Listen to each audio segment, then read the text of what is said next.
Good afternoon, New York, and the rest of our listeners around the globe. My name is June Stoyer, and I'm the host of the Organic View Radio Show. Our podcast is available on iTunes, Zune, and you can also visit our website at www.theorganicview.com. If you'd like to be on the show or would like to find out about sponsorship opportunities, please contact us at questions@theorganicview.com. Today's show is sponsored by coronatools.com, the nation's leader in garden and landscaping tools. Listeners of the Organic View can receive 20% off their coronatools.com purchase by using the coupon code ORGVIEW. That's ORGVIEW. For more promotional offers, please visit our website at www.theorganicview.com. And don't forget to check out our contest section. Recently, the USDA's NRCS, which stands for the Natural Resources Conservation Service, made some changes to its Conservation Enhancement Activity available to corn and soy farmers. This conservation enhancement is designed to, quote-unquote, eliminate routine use of neonicotinoid seed treatments to reduce risk of pesticides in surface water by reducing the total amount of chemical applied and reducing the potential for delivery of chemicals into water bodies that would impair water quality and fish and wildlife habitat. Is this a step in the right direction? Or is it an effort to put a Band-Aid on a gushing wound? On today's show, Tom and I will discuss the pros and cons of this latest development.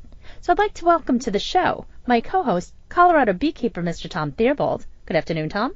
Good afternoon, June. Thank you for having this. I'm looking forward to this discussion. This is once again is breaking news. We're having some beautiful spring weather. The dandelion bloom is peaking. The fruit bloom, the apples and things like that escaped a late frost, and they're in full bloom. The mason bees are very busy. I'm going to have lots of filled straws this year, so we're off to a good start. The colony out in the backyard, I've double queened, and it's taller than my head. Well, thanks to your interest in mason bees, I actually discovered what I probably would have disregarded as a housefly, and lo and behold, a mason bee. So, Tom, I just want to say thank you for your efforts to enlighten everyone about your love of mason bees. And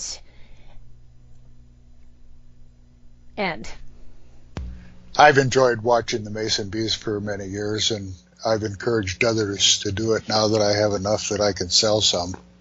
Well, hopefully, Tom, you will influence others, especially beekeepers, in regards to today's topic, which is about this latest development. Recently, there was research that was published in which neonicotinoids were found in the Great Lakes. And the reason that that was such a big deal is because of the crops that are grown in that region, and also because it's a source of water.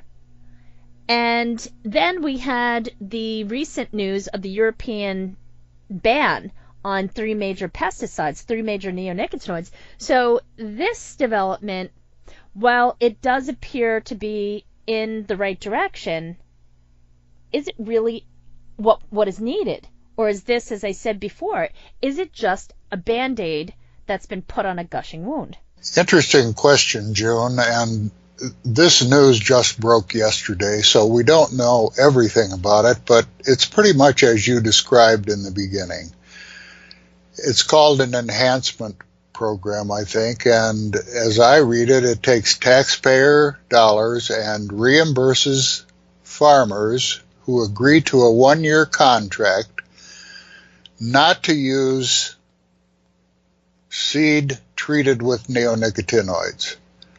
Now, on its face, that seems like a step in the right direction, and it probably is, but given the characteristics of the neonicotinoids, is it really going to have any effect, or is it just window dressing for a very serious problem? I think back to several years ago when this was an issue, the EPA's response was to prohibit or to discourage spraying of blooming crops unless it was done at night. Now, this was used long ago for some of the toxic chemicals with a short residual, and it made sense to spray at the end of the day or early in the morning before the bees started flying if you had a chemical that had 6 hours of residual effect. But with the neonicotinoids, they can remain in poisonous amounts in the soil and in the water for years. And spraying at night will have no effect on increasing their safety. And the question is whether taking a farm here and there out of the use of coated seed is going to have any effect is the question. And my view is that absolutely not. This is just another attempt to give the illusion that something is being done when it isn't. These chemicals need to be removed from the market. It's quite simple. The European Union decision is very important because it wasn't some willy-nilly decision that was made off the cuff under lobbying pressure.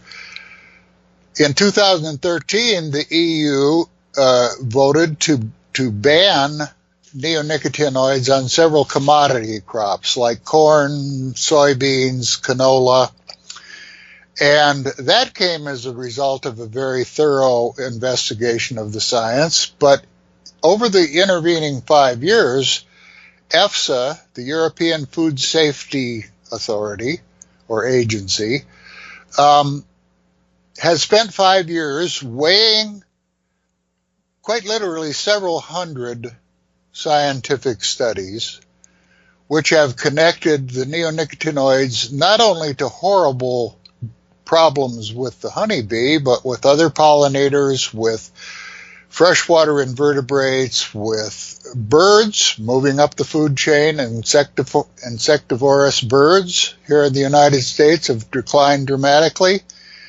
So they evaluated the science over a 5-year period before making the decision to ban all outdoor use of the 3 most toxic of the neonicotinoid family, imidacloprid, clothianidin, and thiamethoxam. I don't know where we're headed, but it doesn't look good. I don't see any response to the science here in the United States on the part of the EPA. Or Congress, for that matter. Congress is ultimately the highest management level of the EPA, and you don't have to look at the news too closely to see what's going on at the EPA with Pruitt in charge. Well, there have been some talks on social media about food security, and not once has it been mentioned the threat that these neonicotinoids pose on our food. Not to mention all of the crops that we export. Yeah, that's beginning to emerge now, the medical concerns, and particularly for young children who are still at a formative stage. And before we started the interview today, I was watching an old video done in the late 50s on Rachel Carson and DDT. And it's astounding the arguments that were being raised at that time about how safe DDT was and how harmless it was to people. And we're hearing the same story today with the neonicotinoids. It's very uncomfortable to watch that old video and see that we're just seeing the same story all over again. It's time for the people to rise up and say no more of this. Well, when you take a look what's happening around the world, you see people that are speaking up, scientists that are speaking up, even elected officials are speaking up. But once again, it begs the question, what exactly is EPA doing to protect us?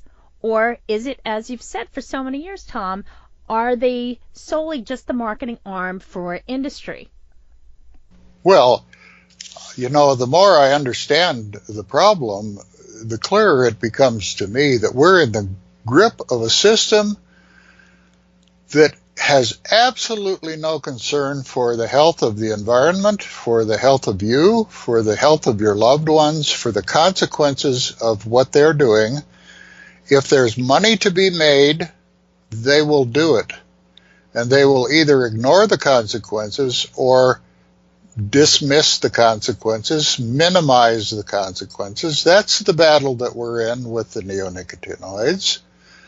And they're perfectly content. I hope that you're willing to sacrifice yourself and your loved ones to these chemicals or the planet, because they certainly are, and that's what they're doing. It's time for a significant change to the way we're conducting business here. And it rests with the people to see that that begins. We certainly can't look to the leaders for direction. Well, Tom, I know that on a local level, you are doing a number of speaking engagements. Could you take a moment and share with our listeners a recent event with the League of Women Voters? Sunday afternoon, I had been asked to speak to the League of Women Voters, the Boulder County League of Women Voters, about colony collapse and the neonicotinoids. And after I had agreed to do that, they got two additional speakers. One was an old friend of mine, a fellow who's been a beekeeper since he was a child, Lyle Johnston, and Rebecca Larson, who's a PhD with the Western Sugar Cooperative. I think you could reasonably put those two on the corporate side and me on the other side. And so we each had 10 minutes to present our position, what we thought the evidence was. And then we had an hour and a half of questions and answers from the audience. So that was Sunday afternoon, and I did the best I could to present the evidence as I see it, and the other two pretty much undermined what I had to say. But the difference was I was speaking from a basis of knowledge, and their commitment to the truth and to the data was pretty casual. So that's what we're up against. Frustrating, but I'll continue to speak. And I think ultimately my position is that let the science speak for itself. The science is very clear. There were several hundred studies that EFSA considered in reaching the EU decision. The science is there. And all the people have to do is take a look at the science, the pertinent scientific evidence and interviews, and people are free to do the homework. Take the time to understand what the science is saying, and the science will speak for itself. The bottom line is that comments that you've been making, especially the impact, as you pointed out, have remained unchallenged, as well as a very important piece of research that was conducted by Dutch toxicologist Dr. Henk Tannekes, which involves the dose-time ratio, and that has never been challenged. It can't be challenged because it is factual, and industry knows that. That's why they will never challenge it, because they know that there is no wiggle room. It's solid research. Well, Hank comes to that position from his research in cancer.